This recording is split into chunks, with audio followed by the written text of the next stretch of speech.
Jefferson Park is semi-suburban in nature, and we've had a long-standing policy against tall buildings, high density. And Alderman Arena wants to make this a more dense neighborhood, and the constituents are against it. We are requesting that he abide by his agreement to the Gladstone Park master plan that was approved by the city, supported by Alderman Arena, to cap any developments at 4 stories. I'm a community public health nurse. I live 5.5, maybe 6 blocks from the proposed 5150 site. We heard very clearly that the concerns were more crime and race and all these other things that were just really ugly.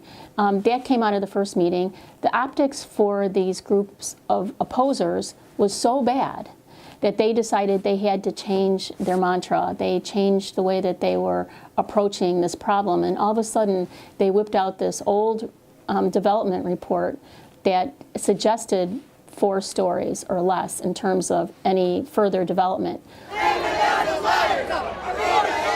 I think this affordable housing program will help provide services that will actually help people lead more productive lives. The people that will be living there will be low income, low wage workers. All communities need low wage workers. We have people that are low wage workers that work in our grocery stores, that work in the kitchens of the restaurants in our communities. Why shouldn't they live in our community? Why shouldn't we embrace everybody who works for us? Why they shouldn't have to travel on 3 buses and a train to come and work in our community. They should be part of our community. I think that's part of what a welcoming community is. Right now he wants 100 apartments with 70 parking spaces. Right now the 2 local schools have 32 kids per teacher already. They're already overcrowded. Pat's High School is overcrowded. What happened 2 weeks before this protest that we were at, Alderman Arena's ward, the 45th ward, they were granted $36 million. So overcrowding is being dealt with in that community specifically so that we can address the number of children that need education and can get education in non-overcrowded classrooms. I've dealt with the thinly veiled racism. I've dealt with the we don't want those people here. I've dealt with it's them who bring that stuff into the neighborhood.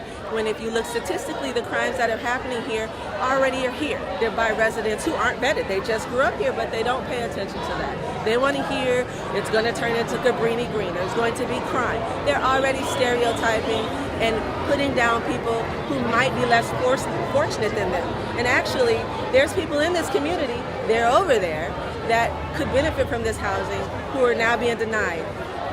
And it's disgusting to me. Jefferson Park and none of the communities in the far northwest side have any type of affordable housing structure.